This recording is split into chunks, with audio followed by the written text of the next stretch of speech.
मी नागपुरातून आहे। नागपुरातला गोपाळ बावनकुळे हा चहावाला देवेंद्र फडणवीसांचा जबरा फॅन आहे।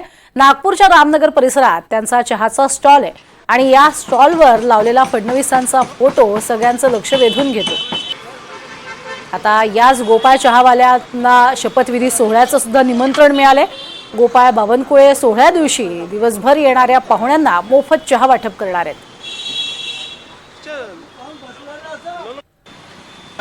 भाऊ तुम्हाला निमंत्रण आलं आहे काय सांगा? माझं नाव गेलेलं आहे।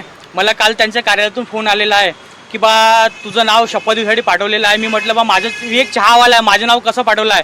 त्यांना म्हटलं की साहेबांचा आम्हाला फोन आला होता की गोपाळ बावनकुळे यांचं नाव लिहा आणि आधार कार्डची मला त्यांनी झेरॉक्स मागितली, व्हॉट्सअपवर मला त्यांनी कॉपी मागितलेली आहे आणि शपथविधीसाठी माझं नाव आहे, मला निमंत्रण आहे। मी उद्या शपथविधीसाठी जाणार आहे। काय कसं नियोजन करणार आहे? दुकान कशी चालू राहील? तुम्ही 2 दिवस मुंबईत राहाल त्यावेळेस दुकानाचं कसं काय? माझं पूर्ण नियोजन झालेलं आहे। मी माझी पत्नी आणि माझा एक मित्र माझ्या दुकानात राहणार आहे। माननीय फडणवीस साहेब जेव्हा शपथ घेईल तेव्हा मी त्या दिवशी पूर्ण चहा मोफत वाटणार आहे, कारण की मला गर्व आहे की माझ्या नागपूरचा व्यक्ती मुख्यमंत्री बनत आहे आणि माझ्यासाठी तर ते देव माणूस आहे, माझे दैवत आहे। लोक देवी देवताची फोटो लावतात, पण माननीय मुख्यमंत्री साहेबांची, माननीय देवेंद्र फडणवीस साहेबांची फोटो मी माझ्या दुकानात लावलेली आहे। काय नेमकं कारण आहे तुम्ही फोटो लावला आहे? कारण असं आहे की त्यांना छोटा व्यक्ती त्यांना नेहमी आठवून राहतात।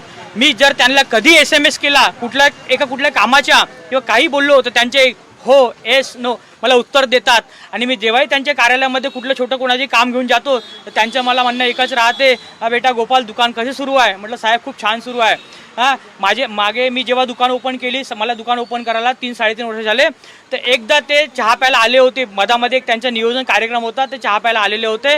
मी साहेबांना म्हटलं साहेब आणखी एकदा माझ्या दुकानात चहा प्यायला। त्यांचे म्हणणं होतं की बा एकदा नक्की, पण साहेब मी म्हटलं साहेब या, पण आता मुख्यमंत्री बनून चहा प्यायला या। त्यांचे म्हणणं होतं मी येईल, जरूर नेहमी येईन, जरूर येईल।